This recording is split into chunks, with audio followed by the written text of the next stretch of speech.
My parents take me to court to get my heart and save my adoptive sister. The judge uses advanced technology to extract our memories. A jury of 100 people decides the verdict. If my parents win the case, my organs will go to them. They think I won't dare to show up for the trial because they think I'm evil. However, everyone is overcome by tears when they see my memories and the truth of what happened. Chapter: I stepped up to the platform to stand on trial. On the large screen before me, comments flooded in real time. She's the first person brave enough to stand on trial. Criminals will only surrender in the face of irrefutable evidence. The show's about to begin. Before we started, the judge gave me one final warning. Defendant, are you aware of the trial process and understand its consequences? Are you sure you want to go through it? If I were found guilty on trial, I would be euthanized on the spot, and the ownership of my organs would go to my parents. Then, they would be able to use my heart to save Susie Jones. Over at the plaintiff's seat, my biological parents glared at me in disdain. They were so certain that they would win this trial. I couldn't understand why. I was their biological daughter, yet they had spent years tormenting me, loathing me, and hurting me. Now, they even wanted to rip my heart from me. There were plenty of times when I suspected that Susie was their real daughter, not me. Right now, she was seated beside them, a mask and sunglasses covering her face so I couldn't see her expression. I closed my eyes and took a deep breath, then looked at the judge with determination. Let us begin. The judge turned to the plaintiff's bar. Plaintiffs, are you aware that the trial? Before he could finish, Mom interrupted shrilly. We are her parents. How could we possibly lose this case? Just hurry up and get this over with. Susie doesn't have time to waste. And so the trial started.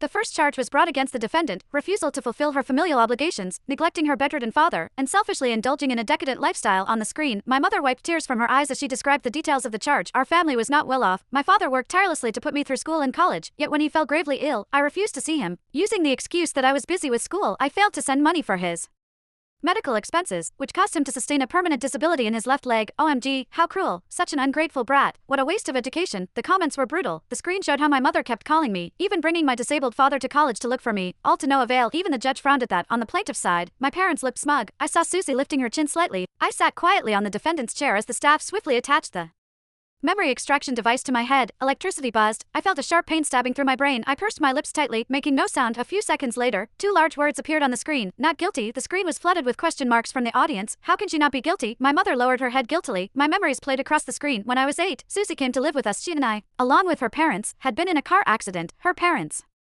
had died on the spot. Her father was my father's best friend, so my father did not hesitate to adopt Susie into our family. My mother agreed readily. She'd always liked Susie. Ever since then, my life has become hell. Anything Susie liked, I had to give it to her, even if it were my textbooks and homework. I hadn't wanted to. The teacher will scold me. I protested. My father slapped me across the face. She just lost her parents. What's such a big deal about you giving up a notebook to her?